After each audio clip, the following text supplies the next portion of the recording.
czajnikowy.pl. W okresie świątecznym wszyscy mamy bardzo dużo na głowie. Mało kto ma czas pomyśleć o świątecznej herbacie. Jednakże my, jak co roku tradycyjnie, przybywamy do Was z nowym, ciekawym, naszym zdaniem, przepisem. No i myślę, że nie jest taki skomplikowany.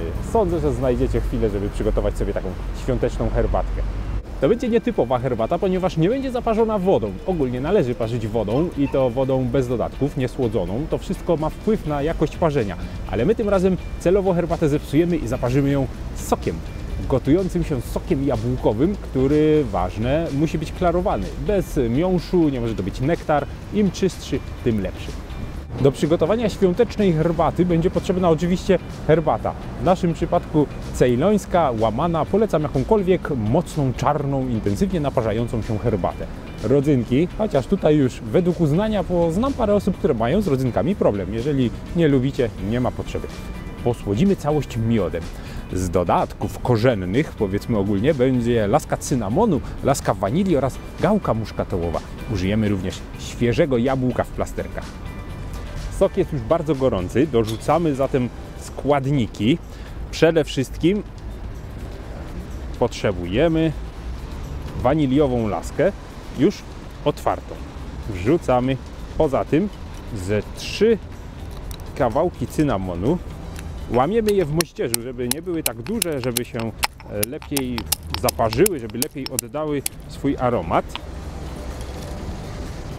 Teraz gałka muszkatołowa. Ostrożnie z nią, jest dość intensywna, więc ja ją po prostu rozbijam i dodaję taki nieduży kawałek. Cudowny aromat. To chwilkę zostawiamy z herbatą. Czarna herbata w tej sytuacji możemy dać troszkę więcej, albowiem napar nie będzie tak intensywny przez to, że jest to sok.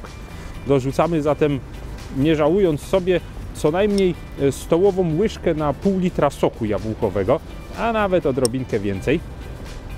I całość zostawiamy jeszcze chwilę pod przykryciem. Niekoniecznie musimy to gotować, wystarczy, że się nieco poparzy. Jeżeli wolicie bardziej korzenny odwar, możecie podgotować całość bez herbaty, a później dopiero herbatę dodać już kiedy się to nie gotuje. Z samą herbatą raczej nie gotujemy, może się zrobić niepotrzebnie gorzkie.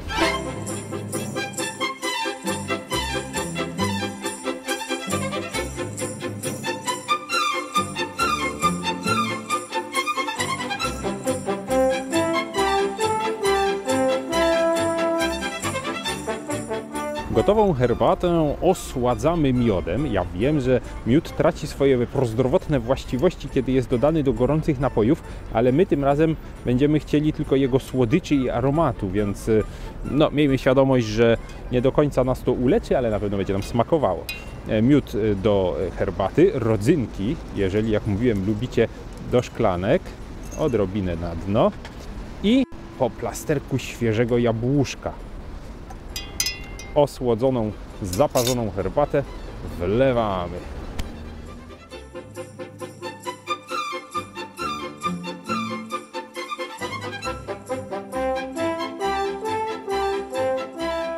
Prosta i szybka herbata świąteczna, która myślę, że może z powodzeniem zastąpić kompot bożonarodzeniowy, jeżeli tak jak ja nie do końca za nim przepadacie.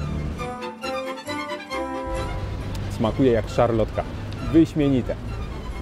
Mam nadzieję, że znajdziecie w święta chwilę, żeby przygotować sobie taki napój. Do zobaczenia na czajnikowy.pl.